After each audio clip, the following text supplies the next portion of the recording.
மதுரம் என்று சொன்னால் இனிப்பு, சுவை, ஸ்வீட். ஆமென். நாயகம் என்று சொன்னால் ஆள்றவர், தலைவர். ஆமென். மதுர நாயகம், இனிப்பாக இருக்கிற ஆள்ற ஒரு தலைவர், ஒரு ஆளுநர் நம் மத்தியில வந்திருக்கிறார். ஆமென். இன்றைக்கு தாவுடைய செய்தியை சொல்வதற்காக வந்திருக்கிறார். அவர் எந்த நாடு சுவிசேஷம் சுமந்து செல்லுகிறவர். நாங்கள் ஒரு முறை களுவாஞ்சிக்குடி நாம் பிறந்த ஊருக்கு அவர் அழைச்சி சென்று கொஞ்சம் கஷ்டப்பட்ட பிள்ளைகள் இருக்கிறாங்க, இவர்களுக்கு நாங்கள் கொஞ்சம் எக்ஸசைஸ் புக்ஸ் அந்த கொடுக்கலாம் என்று சொன்ன உடனே அதை அந்த அழைப்பு அவர் ஏற்று கொஞ்சம் பாடசாலை உபகரணங்களை ஆயத்தப்படுத்தி எந்த மோட்டார் சைக்கிளும் அவருடைய மோட்டார் சைக்கிளையும் அதை ஏற்றிட்டு எருவில் பாடசாலைக்கு கொண்டு போய் அங்கு அந்த பிள்ளைகளுக்கு கொடுத்ததும் இல்லாமல் அங்கு ஒரு சிறு நற்செய்தியை சொல்லி அந்த உபகரணத்தை அங்கு கொடுத்தார். ஆமென். அநேக பிள்ளைகளை உருவாக்கின ஒரு தகப்பன் எங்கள் மத்தியில் வந்திருக்கிறார். ஆமென். இன்றைக்கு நாங்கள் அவரை வருக வருக என்று சொல்லி அவரை வரவேற்று இந்த நல்ல நாளிலே உங்கள் மத்தியிலே இருக்கிறது எனக்கு பெரிய சந்தோஷம். என் கண்களிலே கண்ணீர் வந்தது. உங்களுடைய உதவியாளரை இழந்து உபத்திரவத்திலே போய்கொண்டிருக்கிற மக்களுக்காக நீங்கள் கொடுத்த காணிக்கை எனக்கு ரொம்ப மனதில் ரொம்ப ஒரு ஆதங்கத்தை ஏற்படுத்தினது. அதற்காக நான் ஆண்டவருக்கு ஸ்தோத்திரம் செலுத்துகிறேன். இப்படியான கர்சனை உள்ளவர்கள் நம்மத்திலே இருக்கிறது. அதிலும் இந்த பகுதியிலே இப்படியான மக்கள் இருக்கிறார்கள். வறுமையிலிருந்து நீங்கள் வறுமைப்படுகிறவர்களுக்கு கொடுக்கிறீர்கள். வறுமைன்னா எனக்கு என்னன்னு யாரும் சொல்லி தர தேவையில்லை. நானும் உங்களை போல ஒருத்தன் தான். சோறு இல்லாம சோறென்று கிடைத்தால் அவ்வளவு சந்தோஷமா இருக்கும் என்று குதூகலித்த காலங்களில் வாழ்ந்து ஒரு மனிதன் தான் நான். அதனால எனக்கு இப்பொழுது நிறைய இருக்கிறது. போதரையா சொன்னது போல பல காரியங்கள், பல தேசங்கள், பல வாழ்க்கைகள், பல விதமான மக்கள், ஏராளமான ஜனங்கள் இயேசுவை நேசிக்கிறதற்கு வழிவகுத்திருந்தாலும் கூட இன்று வரைக்கும் இப்படிப்பட்டவர்கள் மிக முக்கியமானவர்கள். பிள்ளைகள், நீங்க அடுத்த தடவை ஒருவேளை இந்த முறை நீங்க விதவைகளுக்கு என்று சொல்லி அவர்களுக்கு ஒரு புது பட்டம் கொடுத்து அவிதமான மக்களுக்காக நீங்கள் பணம் சேர்க்கிற பொழுது இன்னொரு விசை நீங்கள் உங்களுடைய பிள்ளைகளுக்காக நீங்கள் கொடுப்பீர்களானால் நீங்கள் ஆசீர்வதிக்கப்படுவீர்கள். இந்த சிறியரில் ஒருவனுக்கு நீங்கள் எதை செய்தீர்களோ அதை எனக்கே செய்தீர்கள் என்று மத்தேயு 25ஆம் அதிகாரத்திலே நம்முடைய ஆண்டவர் இயேசு சொல்றார். இந்த சிறியரில் ஒருவனுக்கு 1968ஆம் ஆண்டிலே என் ஆண்டவராகிய இயேசுனுடைய வாழ்க்கையிலே வந்த பொழுது அந்த நாட்களை எண்ணி பார்க்கிறது இப்பொழுது ரொம்ப கடினமாக இருக்கிறது. ஆனாலும் கூட சிறுவர்கள் கர்சனையானவர்கள். இந்த சிறியவர்களில் ஒருவனுக்கு யாராகிலும் இடரலா இருப்பானே ஆகில் அவன் கழுத்தில் ஏந்திரக்கல்லை கட்டி கடலிலே போட வேண்டும் என்று இயேசு சொன்ன வார்த்தை என் இருதயத்தை ஊடினது. அன்றிலிருந்து இன்று வரைக்கும் பிள்ளைகளை கொடுத்த கர்சனையோடு நாங்கள் வாழ்கிறோம். அதன் நிமித்தமாய் என்னுடைய பிள்ளைகள் எல்லாம் சிறப்பாக வளர சொல்லினாரு. பிள்ளைகள் எல்லாம் வளர்த்தாரு. ஒரு மில்லியன் யோசித்தீங்களோ தெரியாது. எனக்கு 4 பிள்ளைகள் இருக்கிறார்கள். 4 பேரும் நன்றாக இருக்கிறார்கள். 4 பேருக்கும் நான் எதுவுமே சொல்றேன். நான் எப்பொழுதும் இன்றைக்கும் சொல்லுகிறது, ஒரு வேளை நான் உங்களுக்கு ஒரு நல்ல அப்பாவாக இல்லாவிட்டாலும், கவனமா கேளுங்க, நான் உங்களுக்கு ஒரு நல்ல அப்பாவாக இல்லாவிட்டாலும் நீங்கள் எனக்கு நல்ல பிள்ளைகளா இருந்திருக்கிறீர்கள். சொல்லியிருக்கீங்களா? அப்பா அம்மா சொல்லி இருக்கிறீங்களா? இந்த சனியனா, இந்த முதவியா, இந்த காடு இருந்ததா, இது ஏன் வந்ததுன்னு சொல்றவன் இருக்கான். அப்படி யாராவது இதுவரை சொல்லி இருந்தா இன்றைக்கு நீங்க மனம் திரும்பணும். இந்த பிள்ளைகள் ஒருவேளை மகனே, நான் உனக்கு நல்ல அப்பாவாக இருக்கல, ஆனா நீ எனக்கு நல்ல பிள்ளையா இருக்கிறீங்களா? நல்ல பிள்ளையா இருக்கிறீங்களா? இப்ப அது சிக்கலா இருக்குல்ல. நீங்க நல்ல பிள்ளைகளா இருப்பீங்களா? நீங்க சொல்ல முடியுமா? அப்பா பார்த்து சொல்லுவாரா நீ நல்ல பிள்ளை மகனேன்னு? சொல்லி இருக்கிறீங்களா? சொன்னவங்க கையொத்தி ஒரு தடவை ஆண்டவருக்கு நன்றி செலுத்தும். கைதட்டுவோமா? கைதட்டுவோமா? என்ன ஐயா நீங்க எனக்கு இன்னும் மூளையை கலட்டல, ஈரல் எடுக்கல, குடலை வெளியே எடுக்கல. அது யாரு செய்வாங்க? மூளை எடுத்து, ஈரல் எடுத்து, குடல் எடுத்து, பஞ்சடசி, கண்ணுக்கு மூக்குக்கு எல்லாம் வச்சு பஞ்சு வச்சிடலாம் வைக்காது யாரு? தெரியாதா? தெரியாதா? என்ன நீங்க எல்லாரும் சபத்தை பாக்குற மாதிரி இருக்கீங்க. என்னைய பார்க்க எம்பம் பண்ண மாதிரி இருக்கா? அப்படி இருக்கா? சபத்துக்கு முன்னு அப்பதான் இப்ப செத்தா நல்லதான்னு நினைக்கிறவன் எல்லாம் வந்து ரொம்ப பக்தியா நிப்பான். சபத்துக்கு முன்னுக்கு தான் இருந்து உயிரோட தான் கர்ணத்தை பத்தி அறிஞ்சிருப்பான் இல்லையா? யோசிக்கிறீங்களா? ரைட். என்னை பிள்ளைகளை குறித்து நான் மிகவும் கர்சனை உள்ளவன். ஒரு நாள் அது சுனாமி. பார்த்து உங்களுக்கு எல்லாம் தெரியாது சுனாமி, எங்களுக்கு எல்லாம் ரொம்ப அனுபவம். சுனாமி அது ஒரு அம்மாவை மட்டுமல்ல, அநேகர் செத்தார்கள். இந்த அம்மாவை அடிச்சுட்டே போயிருச்சு. ஒரே ஒரு மகன், ஒரே ஒரு மகன். அந்த மகனுக்கு அம்மா மேல ரொம்ப பட்சம். நீங்க அம்மாவை நேசிக்கிறீங்களா? நிச்சயமாவா நேசிக்கிறீங்களா? நேசிக்கிறீங்களா? அப்ப அந்த அம்மா நேசிச்சதுனால இவனுக்கு ரொம்ப பாதிப்பு ஏற்பட்டது. இந்த சின்ன பயலுக்கு இந்த பாதிப்பை மறக்கிறதற்காக தகப்பன் எல்லா வகையிலும் அவனுக்கு உதவி செய்வாராம். தகப்பன் ரொம்ப நல்ல தகப்பன். மகனுக்கு அம்மா இல்ல, அதனால அப்பா மிகவும் அருமையாக அந்த மகனை நேசித்தார். ஒரு நாள் மகன் சொன்னான், அப்பா எங்கட வீட்டுக்கு பக்கத்துல ஒரு ஆறு ஓடுதல்ல, நம்ம வீட்டுக்கு பக்கத்துல ஒரு ஆறு பிள்ளைங்க நான் சொல்றது உங்களுக்கு. ஓகே, இந்த தண்ணி ஓடுது, அந்த தண்ணியில நான் விட்டு விளையாட ஒரு படகு செய்வோமான்னு கேட்டான். ஒரு படகு, நீங்க படகு பார்த்துருக்கீங்களா?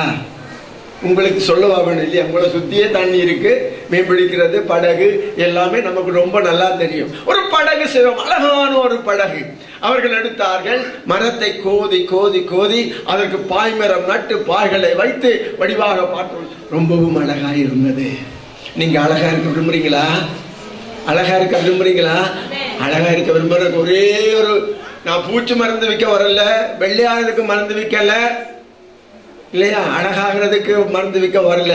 உன் வாழ்க்கை அழகுள்ளதாய் மாற வேண்டுமானால், உன் வாழ்வின் அசிங்கம் போக வேண்டுமானால், உன் வாழ்வின் அலங்கோலம் மாற வேண்டுமானால், உன் வாழ்விலே அகங்காரம் நீங்க வேண்டுமானால், ஆண்டவர் இயேசு மகா அழகுள்ளவராகிய அவர் உன் வாழ்விலே வர வேண்டும். நேசருக்கு நிகரானவர் யாருமே கிடையாது.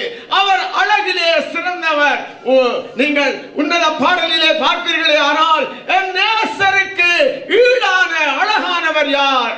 என் நேசரை போல் அழகானவர் யார்? அவரை போல யாருமே இல்லை. மண்ணுக்காக மாணிக்கத்தை விட்டுவிட முடியாதது போல மாண்டு போகிறதான மண்ணிற்காக இயேசுவை நீ இழக்க முடியாது. ஏனென்றால் இயேசுதான் உன் வாழ்க்கையின் அழகு. இப்ப படகு அழகாயிருச்சு இல்லையா? படகு அழகா பார்க்கிறாங்க. அப்பா பார்த்தாரு, மகன் பார்த்தாரு. சாடையா மேகம் எல்லாம் இருண்டு கொண்டு வருகிறது. ஆனாலும் மகனுக்கு ஒரு ஆசை வந்தது, விட்டு பார்த்துருவோமா? எங்க விடுவாங்க? எங்க விடுவாங்க? கதைக்க மாட்டீங்களா? வேற போதர்மார் ரெண்டாலாம் சொல்லிடுவாங்க, உண்மையில எல்லாம் கண் துறக்கட்டும் பாய் துறக்கட்டும். அப்படியெல்லாம் நான் சொல்ல மாட்டேன். விளங்குதா? நீங்க உண்மையில தானே, ஆண்டோட முத்துக்கள் தானே, ரொம்ப சொத்துக்கள் தானே, கர்த்தர் எங்களுக்கு தந்திருக்கா தானே. கிறிஸ்தவ குடும்ப சபையிலே என் ஆண்டவரை நேசிக்கிற பிள்ளைகளுக்கு பிள்ளைகளாக இந்த இடத்துல அமர்ந்திருக்கிற நீங்க ரொம்பவும் அழகானவங்க, ரொம்பவும் வடிவானவங்க. அப்ப இந்த படகை பார்த்து ரசித்து தண்ணியில விடுவோமா என்று சொல்லி கொண்டு போக போறது சாட சாடையா மழை வந்தது. மழையில நினைஞ்சிருக்கீங்களா? நல்ல விருப்பம் இல்லையா? பள்ளிக்கூடத்துல யாரு மறைச்சு வச்சாலும் பள்ளிக்கூடம் விட்டு வரைக்கும் ஒரு மழையில போய் அந்த தண்ணியில ஒரு அடிச்சு அப்படியே விளையாடி இல்லையா வர்றது ரொம்ப எனக்கு சந்தோஷம். நான் உங்களை விட சின்ன தான் நான் இப்ப, சரியா? உங்களை விட சின்ன ரொம்ப சந்தோஷம். ரைட். இப்ப இந்த படகை கொண்டு போற நேரம் சொல்லு மழை துளி வந்தது. மழை துளி வந்த உடனே பரவாயில்லப்பா, பரவாயில்ல, நனைஞ்சா பரவாயில்ல, விட்டு பார்த்துருவோமே. மழை கொஞ்சமாக இருந்தது, அதிகமாக கண்ணுந்தறியாக மழையோடும் காற்றோடுமாக ஓன்று மழை பெய்ய ஆரம்பித்தது. படகை விட்டு பார்த்து கொண்டிருந்த பொழுது வெள்ளம் அதிகரித்து படகானது தண்ணீரோடு போக துவங்கினது. இவர்களால் அதை எடுத்துக்கொள்ள முடியவில்லை. தொலைந்த நிலை.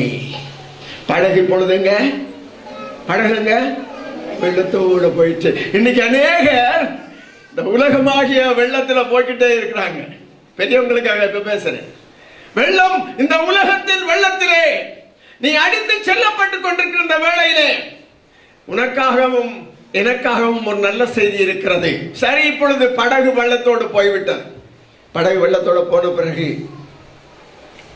சந்தோஷமா இருக்குமா துக்கமா இருக்குமா? சந்தோஷமா இருக்குமான்றாங்க. கையொத்துக்கு பார்ப்போம். நான் வெரி குட், சந்தோஷமா இருக்கு. தண்ணியோட படகு போனா ரொம்ப சந்தோஷமா இருக்குன்னு 2-3 பேர் சொல்றாங்க. துக்கமா இருக்குமான்னு சொல்றவங்க யாரும் இருக்கிறீங்களா? எல்லாருமே துக்கமா இருக்கிறோம்னு சொல்லுவோம். படகு போயிட்டு பாடுபட்டோம், வடிவாக்கினோம், தண்ணீரை விட்டு பார்க்க ஆசைப்பட்டோம். ஆனால் இப்பொழுதும் படகு பறிபோன நிலை. துக்கத்தோடு அப்பாவும் மகனும் வந்தார்கள்.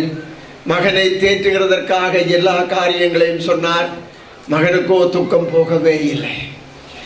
இந்த துக்கத்தை மறக்க 2 கிழமைக்கு பிற்பாடு என்ன செய்தான்? மாமகனே நாம கடத்தெருவுக்கு போவோம்னு சொன்னார்கள். மார்க்கெட் பார்க்க போகிற நேரம் அப்படியே பார்த்து கொண்டு போன நேரம் ஒரு கண்ணாடி பேழை இருந்தது. அந்த கண்ணாடி பேழைக்குள்ளே இந்த படகு இருக்கிறது. அவதானிக்கிறீங்களா? ஹலோ, அவதானிக்கிறீங்களா? என்ன இருக்குது? இப்ப படகு அந்த கண்ணாடி பேழைக்குள்ளே இருக்கிறது. அந்த கண்ணாடி பேழைக்குள்ளே படகை கண்டவுடனே என்ன செய்திருப்பான்? அப்பா, அப்பா, நம்முடைய படகு. இப்ப கடைக்காரனிடத்துல அப்பா போறாரு. ஐயா, இந்த படகு 200 ரூபாய். ஐயா, இந்த படகு 200 ரூபாய். ஐயா, நீங்க யாருக்குமே இதை வித்து விடாதீங்க, ஒரே ஒரு வாரம் அவகாசம் தாருங்க. நாங்க வருகிற பொழுது கண்டிப்பாக அந்த 200 ரூபாயை உங்களிடத்திலே கொடுத்து நாங்கள் இந்த வேண்டிக் கொள்ளுவோம், நீங்கள் யாருக்குமே விட்டு விடாதீர்கள் என்று சொல்லி ஒரு பொருத்தனை பண்ணி புறப்பட்டு வந்தார்கள். இரவு பகலாக தகப்பனும் மகனும் உழைத்தார்கள். 200 ரூபாயை தேடினார்கள். அடுத்த கிழமைக்கு அவர்கள் அந்த மார்க்கெட்டுக்கு போய் அந்த படகை விலை கொடுத்து வாங்கினார்கள். விலை கொடுத்து வாங்கி சொன்னான். அந்த பையன் அணைத்துக் கொண்டு அந்த தன்னுடைய படகை மார்போடு அணைத்து சொன்னான், படகே, நீ 2 தடவை எனக்கு சொந்தமானவன். படகே, நான் உன்னை உருவாக்கினேன். படகே, உனக்கு நான் விலை கொடுத்திருக்கிறேன். நீ 2 தடவைகள் எனக்கு உரிமையானவன் என்று சொல்லி குதூகலத்தோடு வீட்டுக்கு ஓடி வந்தான். இது ஒரு கதை. ஆனால் பிரியமானவனுடைய பிள்ளையே, இந்த காலை பொழுதிலே உன்னை படைத்தவர் ஆண்டவர். நீ பதறினாய், நீ நொந்து போனாய், காணாமற் போனாய், இழந்து போனாய். எல்லாவற்றையும் இழந்த பொழுது ஏதோ ஒரு வகையிலே தேவ அன்பு என்கின்ற அந்த ஒரு கடை தெருவிலே உன்னை அவர் திரும்பவுமாய் கொள்ளும்படியாய் தன் உதிரமாகிய ரத்தத்தை விலையாக கொடுத்து உன்னை மீட்டுக் கொள்ளும் பெரிய பாக்கியத்தை பெற்றுக் கொண்டாரே, அவர்தான் ஆண்டவர் இயேசு. உன்னை 2 தடவை உன்னை உரிமையாக்கி கொண்டார். 2 தடவைகள். ஒன்று உன்னை உருவாக்கினது மட்டுமல்ல, உனக்காக அவர் ரத்தத்தினாலே விலை கொடுத்து, வெள்ளியினாலும் பொன்னினாலும் அல்ல, அவருடைய மாறாத ரத்தத்தினாலே, மதிப்பில்லாத ரத்தத்தினாலே உன்னை மீட்டுக் கொண்ட அந்த உன்னத கிருபைக்காக நாம் எல்லாரும் ஆண்டவருக்கு நன்றி செலுத்துவோமா? நீங்கள் அப்படி நம்பினால் நீங்கள் ஆண்டவருடைய சொத்து. ஏனென்றால் நீங்கள் விலையேற பெற்ற முத்துக்கள். கிறிஸ்தவ குடும்பத்து திருச்சபையே, இரத்தத்தினாலே மீட்டுக் கொள்ளப்பட்ட சொத்தா இருக்கிற நீ வெளியேற பெற்ற ஒரு முத்தாக மாற வேண்டும் என்பது ஆண்டவருடைய திட்டமா இருக்கிறது. ஹல்லேலூயா, ஹல்லேலூயா. கதை காணுமா? காணுமா? போலாமா வீட்டுக்கு?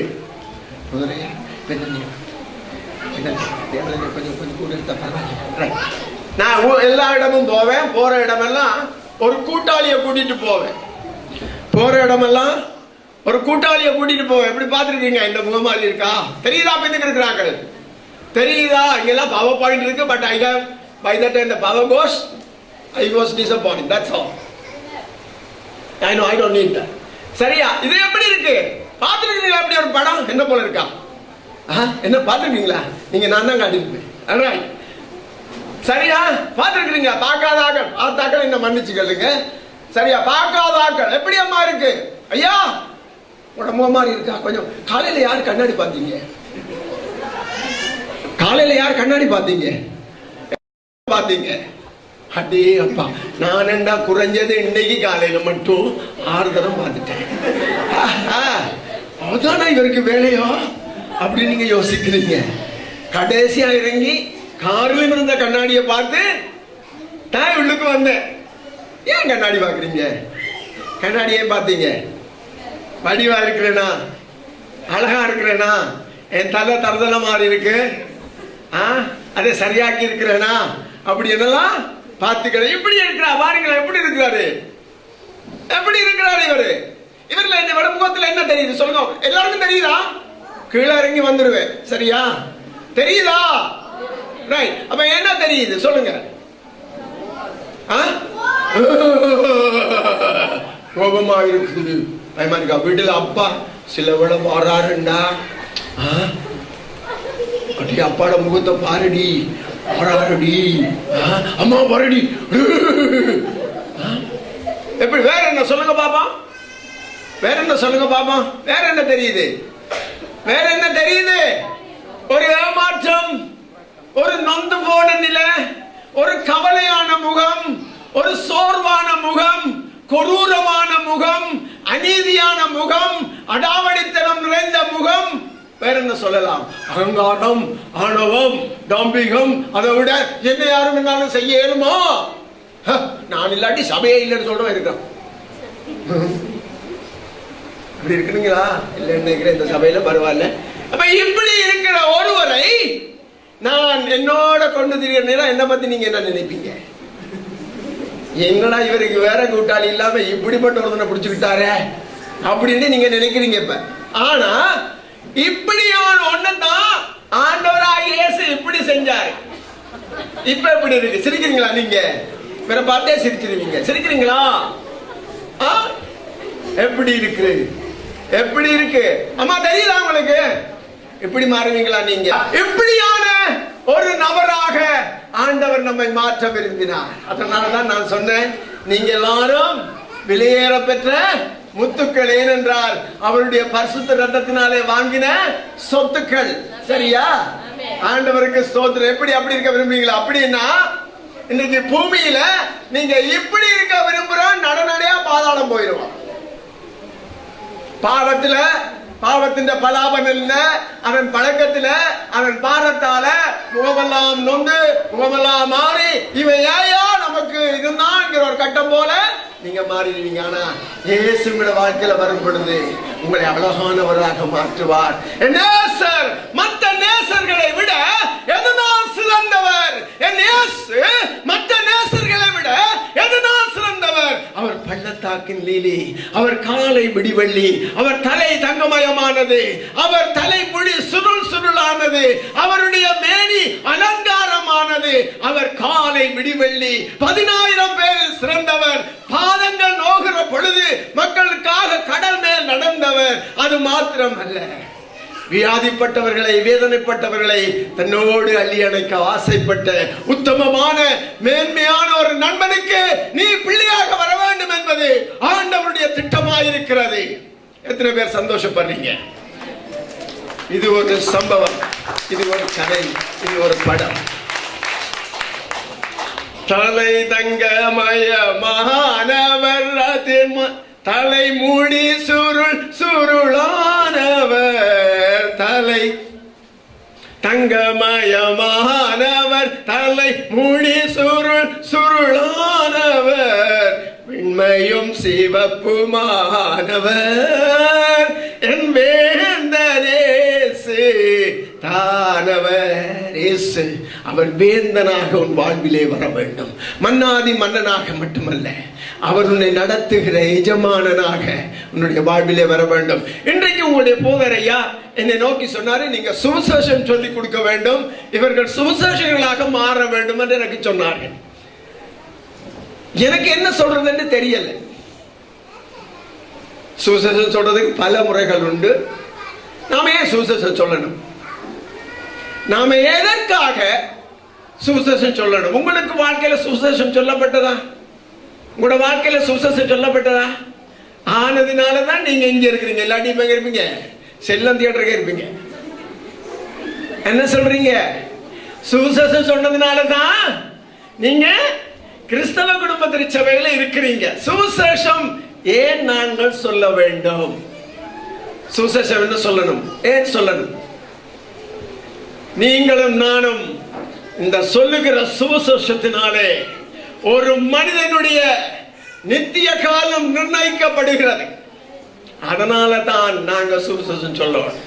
உன்னுடைய வாழ்வை நீ நரகத்துல கழிப்பாயா பரலோகத்துல கழிப்பாயா என்பதை நிர்ணயிப்பது சுவிசேஷம் ஒன்றுதான். உலகத்திலே பல கொள்கைகள் வந்தது, பல போதனைகள் வந்தது, பல போதகர்மார் வந்தார்கள், பல படிப்பாடி மிக்கவர்கள் வந்தார்கள். பிளேட்டோ மாதிரி வந்தார்கள், அரிஸ்டோட்டல் மாதிரி வந்தார்கள், சோக்ரட்டிஸ் மாதிரி வந்தார்கள், மகா அலெக்சாண்டராக வந்தார்கள், இந்தியாவிலே சாய்பாபா போன்றவர்கள் வந்தார்கள். ஆனாலும் ஒருவருக்கும் நித்தியத்தை நிர்ணயிக்கிறதற்கு தகுதி இல்லாதவர்களாய் மாண்டு போனார்கள். ஆனால் ஆண்டவர் இயேசுவோ அந்த அன்பான சுவிசேஷத்தை தேவன் தம்முடைய ஒரே பேரான குமாரனாகிய ஆண்டவர் இயேசுவை விசுவாசிக்கிறவன் அவனோ அவன் கெட்டு போகாமல் நித்திய ஜீவனை அடையும்படி அவரை தந்தரிலே உலகத்தில் அன்பு கூர்ந்தார். இந்த சுவிசேஷம் இன்றைக்கு என்னை ஒரு மனிதனாய் வைத்திருக்கிறது. ஹல்லேலூயா. ஏன் நீ சுவிசேஷம் சொல்ல வேண்டும் தெரியுமா? உன்னுடைய நித்தியம் எங்கே கழிப்பாய்? நினையாத நேரம் மரணம் சந்தித்தால் நித்தியத்தை நீ எங்கே கழிப்பாய்? வாசலண்டை நின்று ஆசையாய் தட்டும் நேசரேசுவுக்குன் உள்ளம் திறவாயோ. இந்த நல்ல காலை பொழுதிலே சுவிசேஷமானது உன்னுடைய எதிர்காலம் என்ன என்பதை, நித்தியம் எங்கே என்பதை நிர்ணயிக்கிறதற்காக ஆண்டவர் இயேசு கொடுத்த பெரிய கட்டளை. நீங்கள் உலகமெங்கும் சென்று சகல சிருஷ்டிக்கும் சுவிசேஷத்தை அறிவியுங்கள். ஹல்லேலூயா. அந்த சுவிசேஷம் அறிவிக்கிற பெரிய பணியிலே நீயும் நானும் ஈடுபட வேண்டும் என்பதன் அறைகூவலாய் ஆணித்தரமான துணியாய் இந்த காலை வேளையிலே நான் உங்கள் முன்பாக நிற்கிறேன். நீ புறப்படுவாயா? நீ ஆண்டவர் இயேசுவை சொல்ல புறப்படுவாயா? ஆண்டவர் இயேசுவை பற்றி சொல்லுகிறவர்கள் அநேகம் உண்டு. ஆண்டவர் இயேசுவை பற்றி சொல்லுகிறவர்கள் அநேகர் இருக்கிறார்கள். ஆனால் ஆண்டவர் இயேசுவை சொல்லுகிறவர்கள் இந்த திருச்சபையிலே எழும்ப வேண்டும். ஆண்டவர் இயேசு என்னோடு இருக்கிறார். ஆண்டவர் இயேசு வந்ததினால் என் வாழ்வு மாறினது.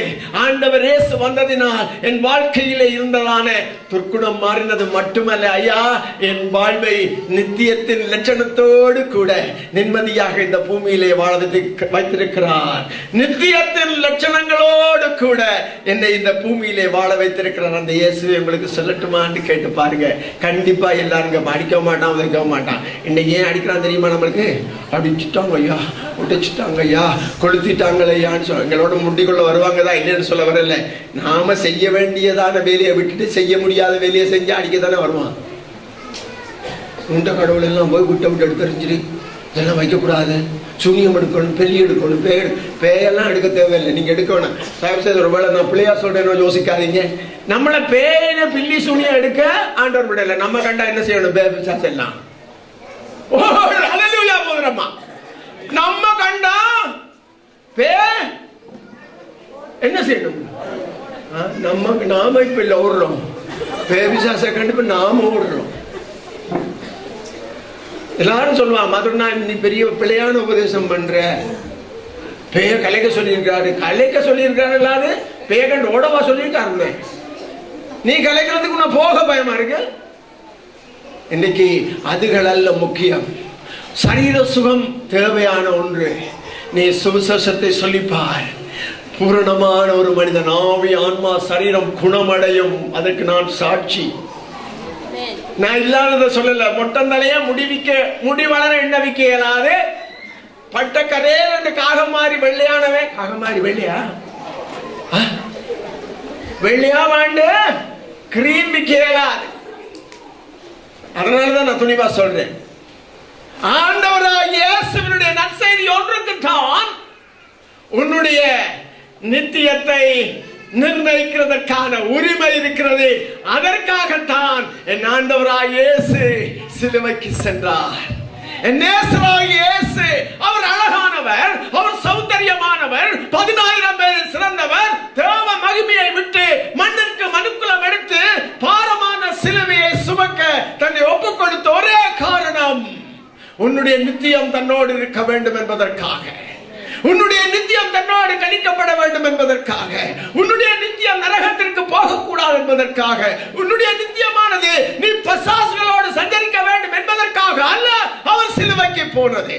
இயேசு சிலுவைக்கு போனது மட்டுமல்ல, இயேசு தன்னை ஒப்பு கொடுத்தார், கசியடிக்க ஒப்பு கொடுத்தார், அவதூறுகளுக்கு ஒப்பு கொடுத்தார், அநியாயத்திற்கு ஒப்பு கொடுத்தார், அநீதிக்கு தம்மை ஒப்பு கொடுத்தார். ஏனென்றால் உன்னுடைய அநியாயம், உன்னுடைய அநீதி, உன்னுடைய அடாவடித்தனம், உன்னுடைய பொல்லாங்கு எல்லாம் நீதிமானாய் மாறுவதற்காய், அந்த ரட்சிப்பை ஏற்படுத்துவதற்காக இயேசு சிலுவையிலே காயப்பட தன்னை ஒப்பு கொடுத்தார். மகா சௌந்தரியமானவர். இயேசுவை போல் அழகுள்ளோர் பூமியிலே வந்ததும் இல்லை, இனிமேல் வரப்போகிறதும் இல்லை. அப்படிப்பட்டவர் ஆண்டவராய் இயேசு அலங்கோலமாய், அவமானமாய், அநீதித்தின் அறிகுறியாய் அவர் சிலுவையிலே தொங்கினார். ஏன் தெரியுமா? உன்னுடைய நித்தியம், உன்னுடைய நீடூழி வாழ்வு நரகத்திற்கு போகக்கூடாது. நரகம் என்று ஒன்று இருக்கான்னு கேட்குறீங்க. எல்லாரும் இருக்கவே இருக்கு. ஆண்டவர் சந்தோஷப்படுகிற ஒரு காரியம் இருக்கு. நீங்க எல்லாம் சுவிசேஷம் சொல்றீங்கன்னு வைப்போம். ஜனங்கள் எல்லாம் மோட்சத்துக்கு போறதுக்கு நீங்க எல்லாம் வழிவகுக்கிறீங்க. ஜனங்கள் எல்லாம் மோட்சத்துக்கு வராங்கன்னு சொல்லி ஆண்டவர் சந்தோஷப்படுவாரா, துக்கப்படுவாரா? ஜனங்கள் எல்லாம் மோட்சத்துக்கு வராங்கன்னு சொல்லி ஆண்டவர் சந்தோஷப்படுவாரா, துக்கப்படுவாரா? நீங்க சொல்றதுல ஒரு 50% உண்மை இருக்குது. சந்தோஷப்படுவார்ல. ஆனா நீங்க மோட்சம் வாரதை பற்றி அவர் ஒரு விதத்துல சந்தோஷப்பட்டாலும் நரகம் வறுமையாகிறது என்று சொல்லி ஆண்டவர் சந்தோஷப்படுவார். ஹல்லேலூயா. நரகத்துக்கு நீ போறதற்கு என் இயேசுவுடைய இரத்தத்தினாலே மீட்கப்பட்ட தேவ கூட்டம் அழகாய் நிற்கும் யார் இவர்கள், திரளாய் நிற்கும் யார் இவர்கள், சேனை தலைவரும் இயேசுவின் போர் தளத்தில் அழகாய் நிற்கும் யார் இவர்கள், அழகாய் நிற்கும் யார் இவர்கள். அழகானவர்களாய், திரளானவர்களாய் தேவராட்சியத்திற்குள்ளே பிரவேசிக்கிற பொழுது ஆண்டவர் கலிகூர்ந்தாலும் கூட அங்கே போக வேண்டியவர்கள் எல்லாரும் என்னுடைய மகனுடைய வேலையினாலே, என்னுடைய மகனுடைய நற்செய்தியினாலே, என்னுடைய மகனை நான் பூமிக்கு கொடுத்ததினாலே, என்னுடைய மகன் மக்களை மீட்டுக் கொண்டதினாலே பரலோகம் வருகிறது போக நரகம் வெறுமையாகிறது என்று சொல்லி ஆண்டவர் களி கூறுவார். ஆண்டவர் களி கூறுவார்.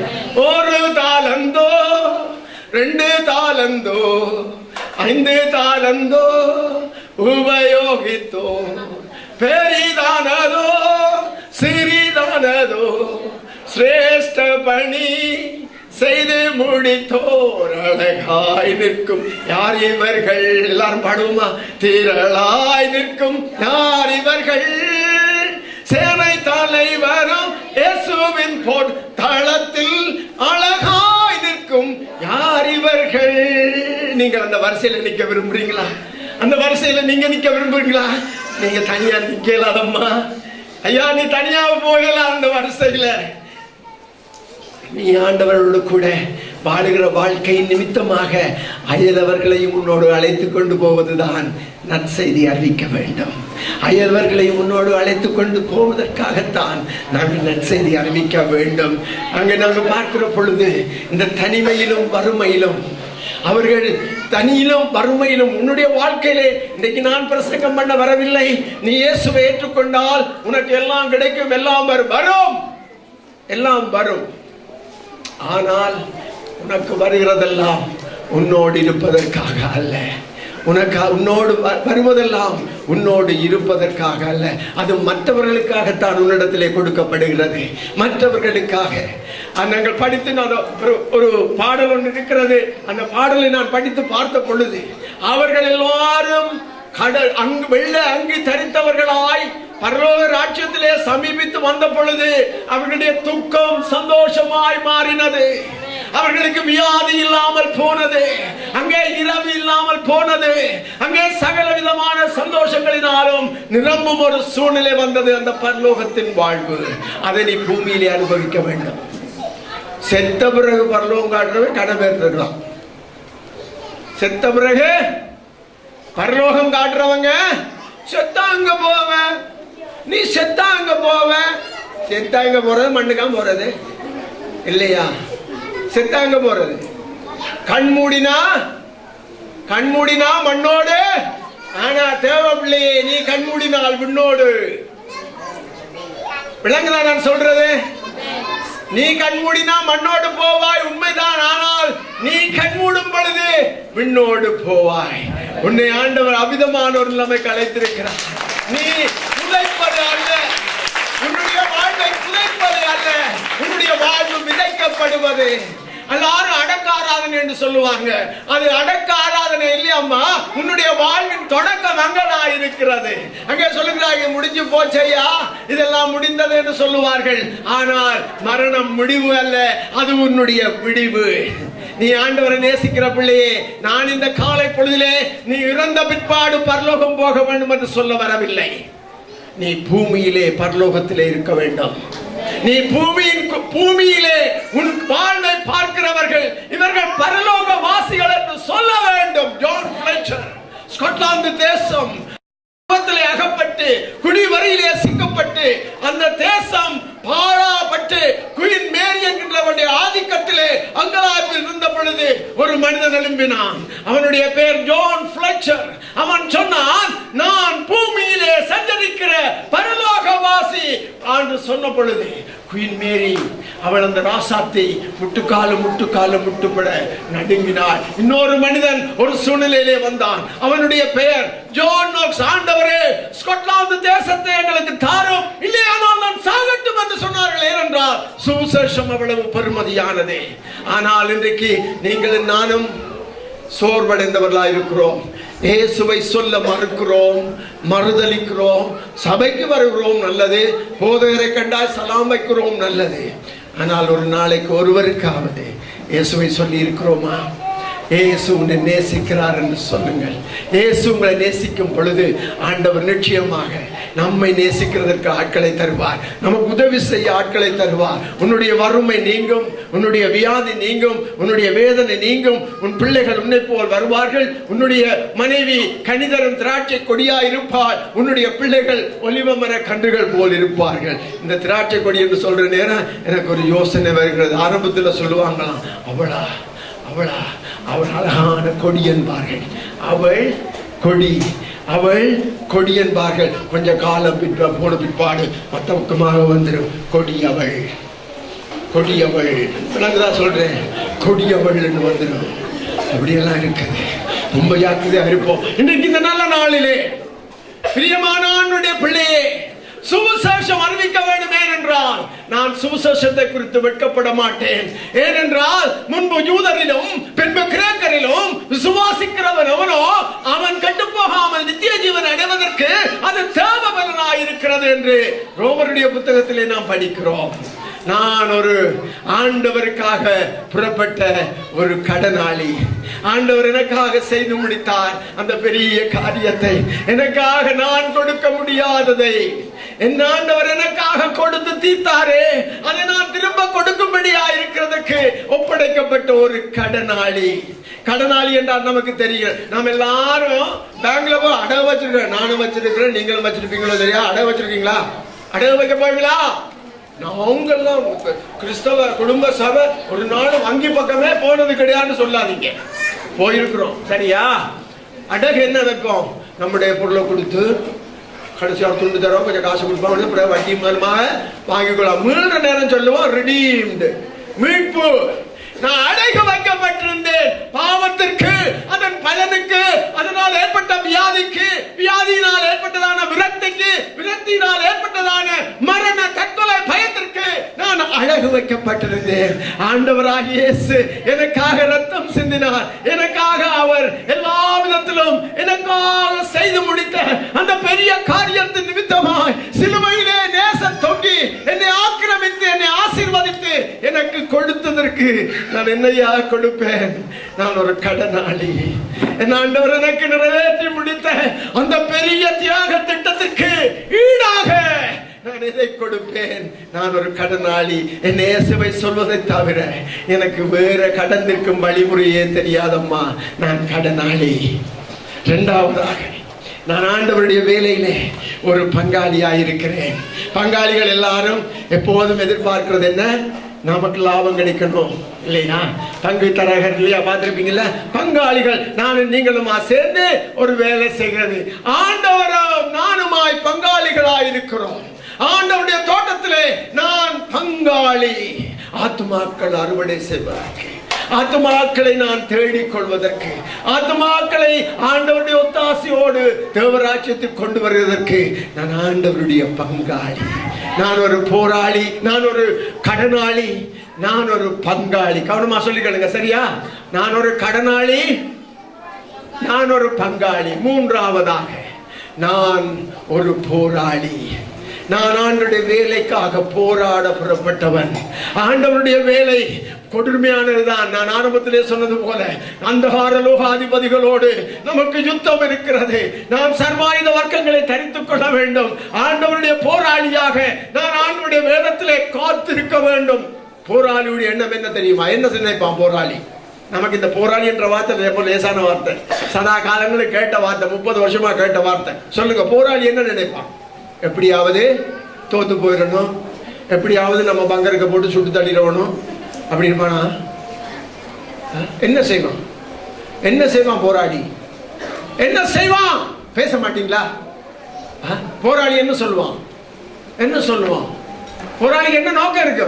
களவெடுப்பேன், போய் சொல்லுவேன், அப்படியா சொல்றீங்க? உங்களோட போராளி அப்படி இருந்தா மன்னிச்சுகளுங்க. நான் நம்பின போராளி, நான் படித்த போராளி, அவன் விழிப்புள்ளவன். அவன் தூங்க மாட்டான். ஏனென்றால் அவனுடைய எதிர்பார்ப்பு வெற்றி. எந்த வகையிலும் நான் வெல்ல வேண்டும், எதிரியை தோற்கடிக்க வேண்டும், எதிரியுடைய சாம்ராஜ்யம் தகர வேண்டும், பசாசனுடைய கோட்டைகள் உடைய வேண்டும், சரித்திரம் மாற வேண்டும், வரலாறை நான் மாற்றி அமைக்க வேண்டும். ஆகையால் நான் இயேசுவுக்கான ஒரு போராளி. இயேசுவின் நிமித்தம் நான் ஒரு கடனாளி. இயேசுவுக்காக நான் பங்காளியா இருக்கிறேன். அவருடைய சுசேஷ வேலையிலே, சபை வேலையிலே, ஆத்தும ஆதாயத்திலே அக்கறை கொள்ளுகிற ஒரு பங்காளியாய் நான் இருக்கிறேன். அது மாத்திரமல்ல, போராளியை பற்றி நிறைய சொல்லலாம். ஆனால் போராளி எப்பொழுதும் விழிப்புள்ளவன். அவன் காத்திருந்து படிக்க வேண்டியவன், விசாரிக்க வேண்டியவன். எங்கெல்லாம் தன்னை தாக்குவதற்கு எந்தெந்த பக்கத்தினாலே ஆட்கள் வருகிறார்கள் என்று சொல்லி கண்ணும் கருத்துமாய் இருக்க வேண்டியவன் ஒரு போராளி. சொல்லுங்க, முதலாவது நான் ஒரு கடனாளி, இரண்டாவது நான் பங்காளி, மூன்றாவது நான், நாலாவது நான் ஒரு உழைப்பாளி. சுவிசேஷத்திற்காக நான் வேர்வை சிந்த வேண்டும். சுவிசேஷத்திற்காக நான் பாடுபட வேண்டும். பாடுகளோடும் பரிதாப நிலையோடும் வேதனையோடும் துக்கத்தோடும் சஞ்சலத்தோடும் வாழுகிற மக்களை தூக்கிவிடும் நான் ஒரு உழைப்பாளி. அந்த உழைப்பு நமக்கு அவசியம். நான் கண்ணும் கருத்துமா இருக்க வேண்டியவன் மட்டுமல்ல, காவலாளியாகவும் இருக்க வேண்டிய ஒரு கட்டம். காவலாளியை பற்றி நான் சொல்லுவேன். பிரியமான ஆண்டவருடைய பிள்ளையே, இந்த காலை பொழுதிலே நீ ஒரு உழைப்பாளி. வேலைக்காய், திருச்சபைக்காய், ஆத்தும ஆதாயத்துக்காய் நீ வியர்வை சிந்த உழைக்க அழைக்கப்பட்டிருக்கிறாய். இன்றைக்கு அநேகருக்கு ஊழியம் ஒரு பணித்தளமா பணத்தளமா என்கிற ஒரு சந்தேகம். ஊழியம் எங்களுக்கு ஆண்டவர் கொடுத்திருக்கிறது உழைப்பிற்காக என்று யோசிக்கிறவர்கள் இருக்கிறார்கள். உழைப்பு நான் சொல்லுகிற உழைப்பு அல்ல. உன்னுடைய ஆத்தும ஆதாய பணியிலே நீ வியர்வை சிந்த அழைக்கப்பட்டிருக்கிறாய், பாட அனுபவிக்க அழைக்கப்பட்டிருக்கிறாய். ஆண்டவருடைய பணியிலே நீ அன்றைக்கன்றாடு ஆண்டவருக்காக நீ கஷ்டப்பட்டு ஆண்டவருக்கு வேலை செய்ய நீ அழைக்கப்பட்டிருக்கிறாய். ஆகையால் நீ ஒரு உழைப்பாளி, நீ கடனாளி, நீ ஒரு பங்காளி, நீ ஒரு போராளி, நீ ஒரு உழைப்பாளி. நீ உழைப்பாளி மட்டுமல்ல, நீ ஆண்டவருடைய வாழ்விலே ஆண்டவருடைய வேலையிலே நீ எல்லா விதத்திலும் நாங்கள் அவருக்கு அவருடைய வேலையிலே காவலாளிகளாக இருக்க வேண்டும். அவருடைய மக்களுக்கு காவல் காக்க வேண்டும். ஆண்டவர் தருகிற மக்களை நாங்கள் காப்பாற்ற வேண்டும். ஆண்டவர் வேதத்திலே சொல்லப்படுகிற 38ஆம் அதிகாரம் எசேக்கியேல் புத்தகம் 17:10 என்னவோ சொல்லுகிறது, நீ ஆயத்தப்படு, நீ மற்றவர்களையும் ஆயத்தப்படுத்து, நீ அவர்களுக்கு காவலாளனாயிரு. ஆகையால் அருமையானவர்களே, இந்த காலை பொழுதிலே உங்களுக்கும் எனக்கும் ஆண்டவர் சொல்லுகிற ஒரு காரியம், நீ ஒரு கடனாளியாயிருக்கிறாய், நீ ஒரு பங்காளியாயிருக்கிறாய், ஆண்டவரோடு நீ சேர்ந்து வேலை செய்ய வேண்டும்.